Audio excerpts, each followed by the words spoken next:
ডেঙ্গুকে এবং পাবলিক হেলথকে খুব সিরিয়াসলি নেওয়ার কারণে আমরা পিরিয়ডিক্যালি কিন্তু 2-3 মাস পর পরই মিডিয়াকে ডেকে আমরা কি কাজগুলো করছি সেটা কিন্তু আমরা চেষ্টা করছি মানে এই বার্তাগুলো জাতির সামনে তুলে ধরার জন্য। এটার দুটো কারণ আছে।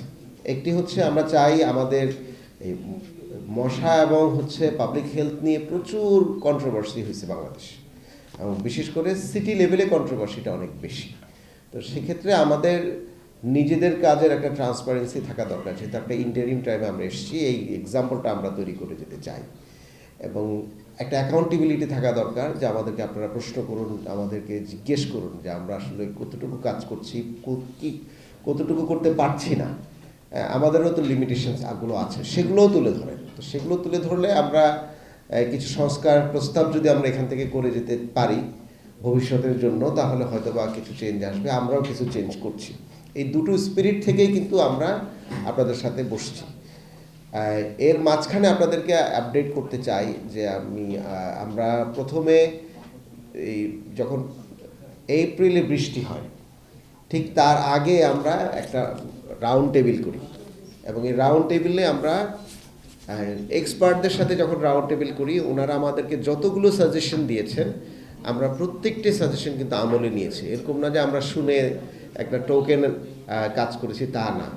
এবং যার মাধ্যমে আপনারা দেখেছেন যে আমাদের এখানে কাজের ফিরিস্তি আছে, আমাদের প্রায় 50-60 ধরনের আমরা কাজ কিন্তু আমরা করছি। অ্যাওয়ারনেস বলেই সীমাবদ্ধ না, প্রতি স্পেসিফিক করেছি, ব্র্যাককে আমরা ইনভলভ করেছি, আমাদের স্টাডিগুলোকে আমরা বাড়িয়েছি, এরপরে রিসার্চগুলো আমরা করছি। একই সাথে যে প্রস্তাবটি বারবার এসছে যে ওষুধগুলো কতটুকু কাজ করে, লার্ভার কোনো জেনেটিক পরিবর্তন হচ্ছে কিনা, আমাদের ওষুধগুলো এখন এফেক্টিভ কিনা, বিটিআই নিয়ে পৃথিবীর বিভিন্ন জায়গা থেকে বলা হচ্ছে, সেটাও কিন্তু আমরা টেস্ট করেছি। তো সুতরাং পাইলটিং করেছি। সব মানে একটা অ্যাপ্রোচে আমরা এই মশক নিধনের কাজে সীমাবদ্ধ নাই, আমরা যত ধরনের ইনোভেটিভ অ্যাপ্রোচ আছে সেগুলোতে আমরা কাজ করছি। এগুলো করতে গিয়ে আমরা ফিল্ডে অনেকগুলো অবস্ট্রাকল পেয়েছি। এই অবস্ট্রাকলের একটি বড় অবস্ট্রাকল হচ্ছে যে যেই ক্লেমটা ডেঙ্গু নিয়ে ন্যাশনালি করা হয় ইন দ্য মিডিয়া এবং আলোচনা টেবিলে, সেটাকে আমরা আসলে একটু ক্রস চেক করেছি। চ্যালেঞ্জ বলবো না, আমরা ক্রস চেক করেছি। এবং আমরা নিজেরা, আমাদের যে সহকর্মীরা আছেন, তারা সরজমিনে ফিল্ডে গিয়ে, হসপিটালগুলোতে গিয়ে আজকে যে প্রেজেন্টেশনটা আপনারা দেখলেন সেটা করেছেন। এটা করার পেছনে দুটো কারণ যখনই ডেঙ্গু নিয়ে কথা হয় তখন বলা হয় যে একটা মহামারী আসতেছে এবং একটা আতঙ্কের সৃষ্টি তৈরি করা হয়। সুতরাং এটা আসলে কতটা আতঙ্ক তৈরি হচ্ছে, এটা ঢাকার মানুষের জন্য আতঙ্ক কিনা, সে বিষয়গুলো তথ্য উপাত্ত ভিত্তিক এক ধরনের ক্ল্যারিফিকেশন প্রয়োজন। তো সেই তথ্য উপাত্ত ভিত্তিক ক্ল্যারিফিকেশন যদি আমরা দেখি, তাহলে আমি আপনাদেরকে একটা ছোট্ট ডেটা দিই, তাহলে আপনারা বুঝতে পারবেন। এক নম্বর হচ্ছে যে 2024-এ তো আপনারা জানেন যে এই মানে অগাস্ট পর্যন্ত সরকারি অফিসগুলোর মধ্যেও, স্পেশালি জুলাই, অগাস্ট, সেপ্টেম্বর, সরকারি অফিসগুলোর মধ্যেও মানুষজন হসপিটালেও যাওয়া বন্ধ করে দিয়েছে। সুতরাং 2024-কে আমরা কোনো ধরনের ডেটার বেস লাইন ধরতে পারি না, বিকজ অফ ইনস্টেবিলিটি এবং অন্যান্য সমস্যার কারণে।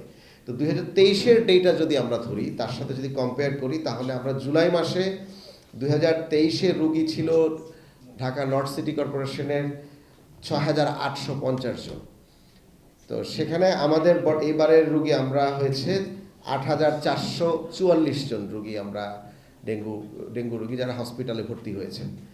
1,30,00,000 মানুষের শহরের স্ট্যাটিস্টিক্স বলছি, এটা কিন্তু একটা গ্রামের স্ট্যাটিস্টিক্স না।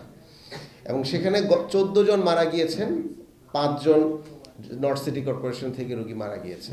এবং এই মারা যাওয়ার পেছনেও অনেক কারণ আছে। আপনারা জানেন যে প্রপার ট্রিটমেন্টটা ঠিকমতো হয়েছে কিনা, হসপিটালগুলো এক্সপার্ট কিনা, হাসপাতালের ডাক্তাররা এটা ঠিকমতো পরিচর্যা ঠিকমতো করতে পারছেন কিনা, ডেঙ্গু চিকিৎসার একটা প্রোটোকল আছে, সেই প্রোটোকলগুলো ফলো করা হচ্ছে কিনা। তো সুতরাং ওখানেও ওইটাও ওনারাও আমাদের সহকর্মী, সরকারি প্রতিষ্ঠান, সেখানেও আমরা অবশ্যই সহকর্মী আছে, আমরা কোনো মৃত্যু চাই না। কিন্তু একইভাবে রেসপন্সিবিলিটি কোন জায়গায় কোনটা, সেটা একটু ক্লিয়ার থাকলে তখন আপনি আমার দিকে আমাকে অ্যাপ্রিসিয়েট করতে পারবেন কিংবা আমাকে রেকটিফাই করতে পারবেন যে জিনিসটা হচ্ছে। সানবিট সব দিবে সামাল। সানবিট ম্যাজিক প্রেস ডিশওয়াশিং এর মাথা ঘোরানো সলিউশন। সেপ্টেম্বরের যদি আমরা দেখি, সেপ্টেম্বরে 2023-এ 73 জন রোগী মারা গিয়েছেন, এবার 14 জন রোগী মারা গিয়েছেন। সেপ্টেম্বরের রোগী ছিল 12,604, সেখানে এই বছর আমাদের রোগী হচ্ছে 2,410 জন। আমরা যদি অক্টোবর নভেম্বর হচ্ছে ডেঙ্গুর সবচেয়ে পিক টাইম, হ্যাঁ আমরা এই জন্য কিন্তু আজকে বসা, দুটো কারণ। একটা হচ্ছে যে এটা করতে গিয়েও তো আমাদের একটা প্রস্তুতির প্রয়োজন পড়েছে, আমাদের একটা তৎপরতা প্রয়োজন ছিল। তো সে কারণে আমরা আরেকটু অ্যালার্ট হয়েছি, আর একটু কাজ করছি। আজকে আপনাদের সাথে কথা বলার পরে আমরা আরও চাবো যে আরেকটু কন্ট্রোলে আনার জন্য। তো এগুলো অনেকগুলো উদ্দেশ্য আছে আপনাদের সাথে বসা। অক্টোবরের ডেটা যদি আমরা 2023-এর দেখি, তাহলে আমরা দেখব যে 27 জন মারা গিয়েছেন 2023-এ। এখন পর্যন্ত আমাদের মৃত্যু 12 জন, এবং 7,940 জন রুগী 2023-এ হসপিটালাইজড হয়েছিলেন, সেখানে 3890 জন রুগী হসপিটালাইজ হয়েছেন।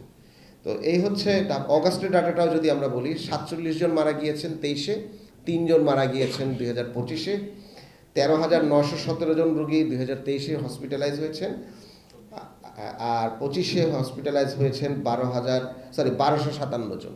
তো সুতরাং একদিকে হচ্ছে যে ডেটা বলে সিগনিফিকেন্টলি আমরা ইমপ্রুভ করতে চেষ্টা করেছি। এত মৃত্যু তারপরেও, কিংবা তারপরেও এত রোগী, অনেকে তো হসপিটালে যেতে চান না, বাসায় ট্রিটমেন্ট নেন, এগুলো তো সত্য কথা। চিকুনগুনিয়া বেড়েছে, চিকুনগুনিয়ার কোনো স্ট্যাটিস্টিক্স নাই। যদি স্ট্যাটিস্টিকটা থাকতো তাহলে আমরা এটাকে আরও মানে আর কি কাজ করা যায় সায়েন্টিফিক্যালি, ম্যানেজমেন্টের জায়গা থেকে আমরা কি কাজগুলো করতে পারবো সেটা আমরা করতে পারতাম।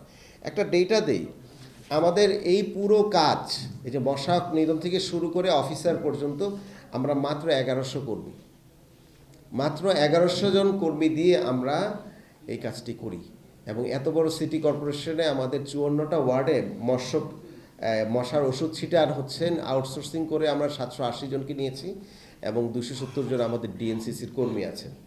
এছাড়া মাস্টার রোলে 75 জন লোক নিয়ে আমরা এই কাজটি করি। এত অল্প সংখ্যক লোক দিয়ে কাজ করানো অনেক কঠিন। আমরা যখনই মন্ত্রণালয়কে এবং সরকারকে বলি আমাদের আউটসোর্সিং বাড়ানোর দরকার, এটার একটা অনেক বড় প্রসিডিওর আছে, কারণ এটা মিনিস্ট্রি অফ ফাইন্যান্স থেকে হয়ে আসে, কিন্তু ততদিনে তো আমার এখানে ডিটোরিয়েট করে।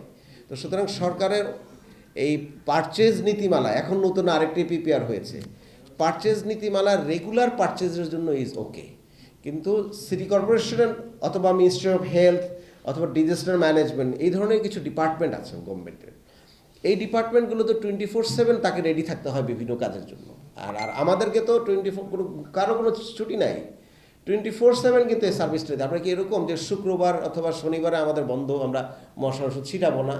সেরকম তো সম্ভব না, তাই না?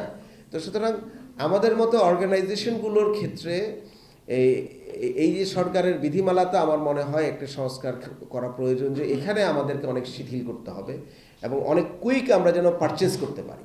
এরকম হয়ে গিয়ে যেতে পারে যে পিপিআর এবং অন্যান্য প্রসিডিওর মেনটেন করতে করতে গিয়ে আমাদের কি বলে ইমার্জেন্সি ওষুধের একটা সাপ্লাই আমাদের অথবা ডিজাস্টার ম্যানেজমেন্টের যে কোনো ডিপার্টমেন্টের, এই ধরনের ডিপার্টমেন্টের এটা একটা প্রবলেম হতে পারে। তো সুতরাং এগুলোর দিকেও নতুন করে নজর দিতে হবে। গ্লোবাল স্ট্যান্ডার্ড কি জানেন? পাবলিক হেলথের ক্ষেত্রে ইউএন স্ট্যান্ডার্ড হচ্ছে 1000 লোকের জন্য 2.3 হচ্ছে পাবলিক হেলথ এক্সপার্ট স্টাফ থাকতে হবে প্রতি 1000 লোকের জন্য, মানে 2 জন অথবা 2.5 জন লোক।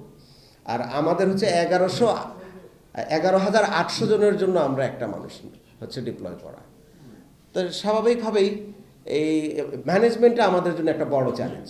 একটা তো ডেফিনেটলি সায়েন্টিফিক্যালি আমরা বহুত ভালোভাবে ট্রায়াল দিচ্ছি, কাজ করছি, আমরা সিগনিফিকেন্টলি রোগী কমিয়েছি, কিন্তু এই কমানোটাও আসলে আমাদের ওভার বার্ডেন। আমরা এই যে কাজগুলো আমরা করছি, যদি লোক না থাকে তাহলে আমরা কিভাবে কাজ করব? আমাদের কীটতত্ত্ববিদ হচ্ছে একজন, তা উনি ডেপুটেশনে এখানে কাজ করেন, এবং ভেটেরান যিনি আছেন তিনিও ডেপুটেশন করেন, মাত্র 2 জন। আমরা এবার, সুতরাং এই যে এত কথা বললাম, আপনারা প্রশ্ন করতে পারেন যে আপনি 8 মাসে কি করছেন? 8 মাসে আমরা নতুন লোক নিয়োগ দেওয়ার প্রক্রিয়া করেছি। এখন হয়তো শেষ দিকে আগামী মাসের মধ্যে হয়তো ওনারা জয়েন করবেন। তো সুতরাং 2 জন জয়েন করবেন এই 2 জন ডেপুটেশনে যারা আছেন তাদের জায়গায়।